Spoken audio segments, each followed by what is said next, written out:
Dunia yang dulu makmur, kini tinggal puing-puing.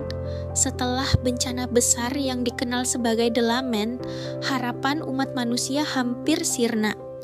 Namun, atas perintah seorang wanita misterius, seorang asing dikirim untuk membawa secercah harapan baru.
Rover, sang tokoh utama kita, terbangun di atas pangkuan seorang gadis bertopi biru. Di sana juga hadir seorang gadis berambut merah yang tampak energik. Keduanya memperkenalkan diri. Yang bertopi biru bernama Yang, dan gadis berambut merah itu adalah Cixia. Yang menjelaskan bahwa kalian sedang berada di Gorge of Spirits, wilayah yang terletak di daerah Jinzhou. Ia juga menyadari bahwa pakaian Rover berbeda dengan penduduk lokal. Rover sendiri tidak mengingat dari mana asalnya. Tiba-tiba terdengar peringatan bahaya. Mereka pun menyarankan untuk segera meninggalkan tempat tersebut. Dalam perjalanan, Cixia meyakini bahwa Rover adalah seorang resonator, dibuktikan dengan adanya touched mark di tangannya.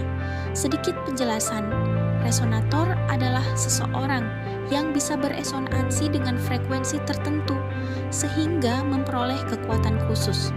Touched mark adalah tanda yang muncul setelah seseorang terpapar touched discord. Touched discord sendiri adalah makhluk berbahaya yang lahir akibat bencana The Lament.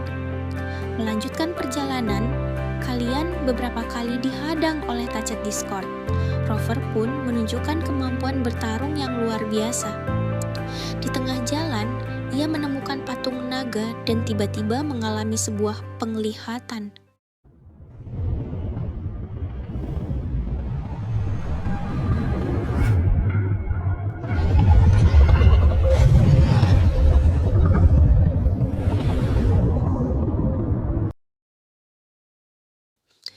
Yang melihat Rover melamun dan bertanya apa yang terjadi. Rover menceritakan bahwa ia melihat seekor naga. Yang menjelaskan bahwa naga itu adalah Sentinel Jinzhou. Sentinel adalah penjaga kota yang melindungi manusia dari ancaman touched discord. Huanglong, wilayah besar tempat Jinzhou berada, memiliki 7 kota, masing-masing dengan sentinelnya sendiri. Sentinel Jinzhou bernama Jue dan biasanya hanya muncul di hadapan orang-orang istimewa. Karena itu, Yang menyimpulkan bahwa Rover bukanlah orang biasa. Tak lama kemudian, kalian berhadapan dengan touched discord kelas elit. Perlu diketahui, klasifikasi touched discord dimulai dari common, lalu elite, kemudian overlord, dan yang terkuat adalah calamity. Setelah mengalahkannya, perjalanan pun dilanjutkan. Dari puncak tebing Gorge of Spirits, Jinzhou terlihat di kejauhan. Cixia heran karena Baizi, rekan mereka, belum ada di tempat pertemuan. Tiba-tiba sebuah touched field sarang Touched Discord muncul. Baizi terlihat berada di dekatnya. Kalian meluncur menggunakan glider untuk menemuinya. Namun, sesuatu terasa aneh. Yeah, we're in a dormant tacet field, right? Why did you come here by yourself? Aisha, you know we... Huh?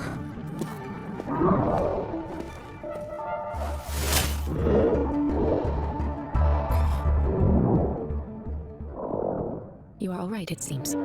Yeah, he was super energetic, handled a super big TD, way more spirited than me. I've been keeping an eye on his condition through the stream.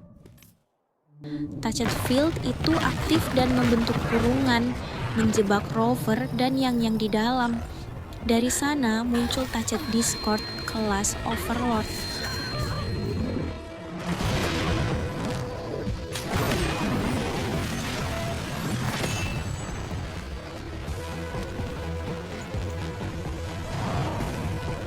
Pertarungan sengit pun terjadi. Setelah Overlord itu dikalahkan, tubuhnya memancarkan cahaya kuning yang menjelaskan bahwa itu adalah Echo, energi yang tersisa setelah Touched Discord dimusnahkan. Untuk menyerapnya diperlukan alat bernama terminal. Namun, terminal milik Rover tidak berfungsi karena masih berlevel rendah. Ia harus mulai menyerap Echo dari makhluk yang lebih lemah terlebih dahulu. Baizi lalu menyarankan agar kejadian ini dilaporkan ke Jinzhou. Saat akan berangkat, tiba-tiba